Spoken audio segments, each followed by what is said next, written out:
Situé dans l'arrondissement de Douala 4e, Bonendale, petit village d'environ 30 000 âmes, est une localité qui offre un paysage pittoresque de rêve avec une belle ouverture vers la mer. Une pléthore de richesses touristiques qui connaît malheureusement une exploitation limitée à cause du mauvais état des routes qui entrave sérieusement le développement dans la zone. Quand vous travaillez toute la journée, vous rentrez, vous ne parvenez même pas à dormir. Vous vous levez le matin, vous êtes fatigué, la route c'est épuisant. Comme sur le pousseur, on prend parfois 150 de carrefour à bateau. Avec l'ancien gendarmerie de l'autre côté là. Bon, pour le moment, il est porté ça à 200 par sac. Parce que c'est le problème de l'état de la route. Quand la route est normale, c'est 100 francs le sac de ciment. Effectivement, il y a la route. C'est une route qui est goudronnée sur papier. Mais pour le moment, ce n'est pas toujours goudronné. Pourtant, il y a les grandes structures. Il y a l'abattoir de Douala qui est ici en bas. Il y a l'école publique, il y a le lycée. Il y a beaucoup de structures administratives qui sont ici en bas, mais toujours rien. Implanté ici depuis plus de 40 ans, cet abattoir étendu sur environ 3 hectares et en voie d'extension fait également partie des symboles forts du village. Seulement, avec l'arrivée de la Covid-19, il connaît une baisse drastique d'activité. On était passé de 8 000 à 6 000. Vous voyez, il y a carrément un gap de 2 000 bœufs à abattre. Et puis progressivement, on est en train de remonter. Maintenant, on est stable à 7 800 le mois passé. Donc, on est en train de remonter progressivement la pente. Au plan hospitalier, le seul centre dédié à la cause sanitaire connaît un flux impressionnant de patients, nonobstant ses moyens limités. Il y a des matériels dont on a encore besoin. On a besoin de renouveler certaines choses comme nos lits d'accouchement. Certes, on fait des accouchements, mais les lits se sont déjà détériorés avec le temps. Et les lits des bébés aussi, on a besoin que ça s'améliore. Il y a aussi l'infrastructure. Il y a certaines petites choses qu'on veut encore renouveler, comme par exemple le plafond. Et on a besoin de certains autres appareils pour approfondir, comme le compteur.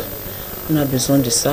Et pour pouvoir faire des examens plus élargis, comme par exemple l'énumération formule sanguine de manière instantanée. À 10 minutes de là, cet imposant bâtiment réservé à la défense accueille les services de la gendarmerie nationale. Un investissement justifié compte tenu de la proximité avec les régions en crise.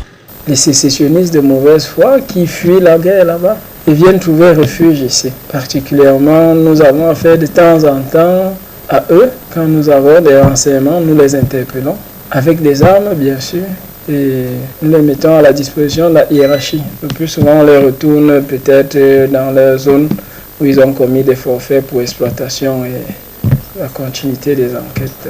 Des prouesses rassurantes en cette période de rentrée scolaire, surtout que pour la plupart de ses habitants, l'éducation est une priorité. Naturellement, le groupe scolaire Père Kinjoudi de Bonendale, qui est une institution bilingue à 50%, au temps normal, nous avons plus de 650 élèves. Mais à ce jour, on n'arrive même pas encore à inscrire 50. Donc on s'est dit qu'il y a véritablement un problème et qu'il faut trouver des solutions. Contrairement au volet éducatif déjà en plein essor dans la zone, la promotion du tourisme constitue pour ces populations l'un des défis majeurs au regard des opportunités existantes. On s'est rendu compte que la route est très dégradée. Mais après la route, nous avons utilisé notre route naturelle de Sawa. Parce que nous sommes un peuple Sawa, un peuple de l'eau. Et nous avons pris une pirogue à moteur qui nous a permis de découvrir un autre aspect de Bonendale. Et je crois que c'est sur cet aspect que nous devons insister. Parce que ce serait le Bonendale de demain. Nous voulons faire une connexion entre Bonendale, Bonasama, l'esplanade de Sa Majesté Ekeke, l'ex-footballeur des Lions Indomptables, qui a un site magnifique. Et nous connectons ce site avec Djebale. Djebale aussi, qui est aussi une autre découverte au niveau de Douala. Donc les idées sont là, il nous manque les moyens, il nous manque des opportunités. Mais nous pouvons développer cet écotourisme si nous avons un soutien, que ce soit du ministère du Tourisme, d'autres bonnes volontés, des sociétés, des mécènes et peut-être des institutions internationales.